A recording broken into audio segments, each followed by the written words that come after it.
population. And so we see here a move to extend ideas about diplomatic training to civil society groups and other non-state actors, shifting from an exclusive and elitist notion of a closed sort of foreign and diplomatic service. And I think this is a really important point. Yesterday morning, the ACS Secretary General, Alfonso Munera, reminded us of the Greater Caribbean with a total population of over 200 million. So one challenge for the Academy, and why it is still a potential example, is that we need to reckon with the fact that Anglophones are the most linguistically disabled people in the entire Caribbean. My Surinamese colleagues speak at least 3 or 4 languages each. And so maybe the Academy needs to think about how we might seriously pursue language training as a critical dimension of the work that we do. We may also want to contemplate the assertion that Westphalian sovereignty has always been a myth for this strange scattering of so-called independent Caribbean nation states.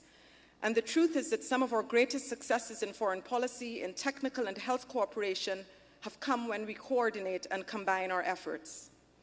In a discussion of how we might respond to what he then described as the existential threats facing the region, the late Jamaican economist Norman Gervan, and just last month we sort of commemorated the first anniversary of his untimely passing. He emphasized the need to explore areas of pooled sovereignty, as something that Andrew Cooper also mentioned, as one way forward. And one practical example that Andrew offered is to think about these diplomatic missions. I live in Toronto, and I've always wondered why we need so many high commissioners and ambassadors and consuls general in Toronto. We have all of the high commissioners in Ottawa and then all of the consuls general in Toronto, and it's never really made sense. But it is more than a practical issue, and this is something that has been raised across the 3 days, and certainly Matthew Bishop drew attention to it yesterday when he asked us to consider these competing ideas of national and regional sovereignty and the way in which they interfere with what seem to be quite practical and feasible goals. But pooling also has to be based on planning, on information, on the timely collection of data, something that has come up over and over again as something that we are not good at in the Caribbean. I'm from Guyana, it's the complete worst on this matter. But to give an example of how this failure or sloth works against us, there was a lot of contention over the signing of the Economic Partnership Agreement, and the government of Guyana was the only country that was vociferously opposed. And one of the things that happened at the time when the EPA got signed was that we managed to get a review clause inserted into the EPA that said that after 5 years, we would review the EPA to see whether it was working to the interests of manufacturers, other small producers across the Caribbean. Well, guess what? 5 years was 2013. Has CARICOM, have any of the regional or national units had they even begun to implement mechanisms to actually measure from the time the EPA went into effect so that we would have some sort of baseline data to evaluate? There has been absolutely nothing since. This is just one example. And this brings me to my final point, or question, in the context of going back to traditional definitions in which diplomacy is seen as the purview of the state. And this relates to several of your comments that have come from the floor over the past 3 days. And I'm on my way to Guyana tomorrow, where we have an election on Monday, and spend all morning, because I write a weekly column looking at the LAPOP survey that is done by political scientists at Vanderbilt University. And it was referenced by, I think, Dr. Inda Rupra on a panel this morning. And it raises the uncomfortable question for us about what does it mean to talk about interstate diplomacy in the region when public confidence in big P politics, in the legitimacy of the Caribbean state, is at such an abysmal low. Didacus Jules this morning asked us to think about education to what ends? What is the purpose? What is the context? And he linked this to the idea of a sustainable economy, a regenerative society, and participatory democracy. Thinking about different indicators of value that are based on really radically transforming human relations, something that Barbadian novelist George Lamming writes so feelingly about. We could rework this to ask diplomacy for whom? To what ends? Accountable in what ways? And through what oversight mechanisms? And so I was really taken, like Camille, by Bevel Wooding's presentation at the beginning of our panel, Unexpected, but where he talked about new social media, and it was fascinating to me because, I read Caribbean papers every morning, and partly I do that because we no longer have a Caribbean contact, so to find out what's going on in the Caribbean, you have to read every single newspaper because they're so balkanized and they carry very little information on any other country. And in the English-speaking Caribbean, they carry absolutely no information on the non-Anglophone Caribbean countries. So the media, for example, is one of those spaces that we need to think critically about, and I know the media is here, about really moving beyond these quite provincialized roles that they have played and the role that they play in this fragmentation that has kept coming up. But is there also space for citizen oversight as a shaping mechanism? And let me leave you, I see the Secretary General for CARICOM here, Erwin Larocque, and 2 years ago he was in Jamaica, where he asked poignantly at the end of a presentation before a conference, what is CARICOM's constituency? And this is an important question, and it is not an easy question to answer. So let me close with one example that was inspired by Asha Kanbon's intervention on the floor this morning, and it has to do with an incredible initiative that was led by the late Norman Gervan that included Asha Kanbon, Juve IT, the Institute of International Relations, people like Andy Knight and Mark Curtin held a live-streamed conference, a live stream show on this. It was actually the last public place that I think Norman appeared before his untimely passing there, and then he went to Cuba in December to Tony Romero and the University of Havana, where he talked about the need for Cuba and CELAC to also take this issue up. And I'm talking, of course, about the Dominican Republic's Constitutional Tribunal ruling 168-13, which potentially stripped hundreds of thousands of Dominicans of Haitian descent of their citizenship. This initiative was very important in a diplomatic context, and this is why, without that initiative that involved activists from across the Caribbean, women from Guyana, from Groundation Grenada, citizens from the diaspora, CARICOM would not have moved from a position of silence or quiet behind the scenes in what, as far as I'm concerned, was completely ineffective diplomacy, to an eventual forthright position that it took in November 2013, after the CARICOM Bureau, led then by Trinidad and Tobago Prime Minister Kamla Besessar, led a forthright statement in which CARICOM agreed to suspend the application of the Dominican Republic for membership in CARICOM. This has not been a victory without complications. There has since been at least one Eastern Caribbean country that has taken contradictory actions to that decision.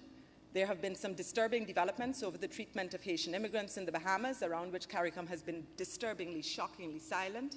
And of course, there has been no further movement in relation to the Dominican Republic, even though there have been disturbing reports, some of which have been reported by Reginald Dumas in the Trinidad and Tobago newspapers.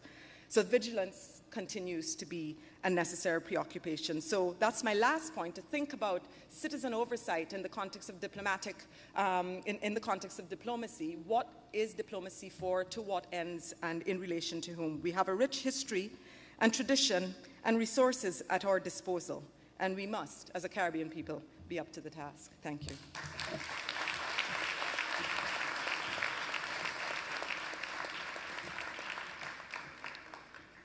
Thank you, Alyssa. I told you that she was going to be disruptive, and she was. Now, our final speaker for today, Rajiv Ramlal. I have to say that Rajiv was, when we first launched the Academy of the Caribbean, my voice is just going, but Rajiv was instrumental in gathering the Secretary General of the United Nations to give some welcoming comments to the audience, and I want to thank him for that. Rajiv?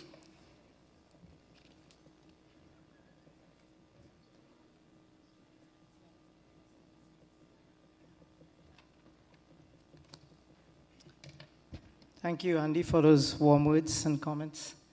Honorable Minister, Secretary General of CARICOM, Mr. Larocque, Permanent Secretary, the Ministry of Foreign Affairs, and Ms. Amina Mohammed, Special Advisor to the SG.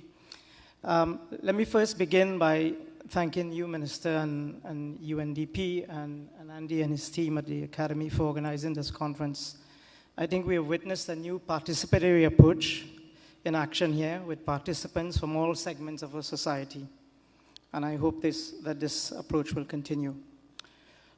Yesterday, Honorable Minister, you referred to a book on the Great Convergence by Kishore Mahbubani. He, as you rightly cited, is a global commentator, a preeminent practitioner of diplomacy, and head of the Lee Kuan Yew School of Public Policy. I was fortunate to be able to witness Mr. Mahbubani in action at the UN, where I've been for the last 9 years.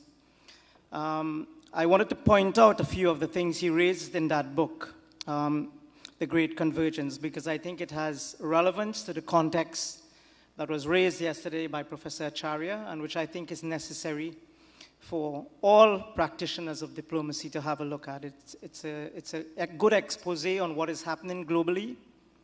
He focuses on how the world is converging, Minister, as you rightly pointed out, around a common set of values and interests, even as it seeks to balance national and global interests. And even as the World Bank, IMF, and UN, the United Nations Security Council, remain closed institutions, increasingly becoming illegitimate and unsuitable for the new global condition. In his book, he also provides a framework for us to better understand the massive changes we are experiencing today. We have seen greater and more dramatic changes in the last 30 years than in the previous 300. In one decade, Asia will overtake North America as the region with the largest middle class. Global compromise, global consensus on a variety of fronts will become the order of the day. We are therefore converging around a common set of norms on how to create better societies. Unipolarity, if it existed, has passed. Multipolarity will demand greater, not less, cooperation. The West will have to share power. The Caribbean, therefore, has to take advantage of this new convergence to solve some of our own perennial problems that we've heard over the last few days, and to take the new diplomacy up to the global level. Some interesting trends which came out over the last couple of days, which I want to also highlight. For example, China, not surprisingly, has the world's largest higher education sector. India, Saudi Arabia, the United Arab Emirates, Qatar are investing heavily in research and development. Capacity building, science and technology, as alluded by our counterpart here this afternoon, and are placing a tremendous amount of resources on the development of human expertise.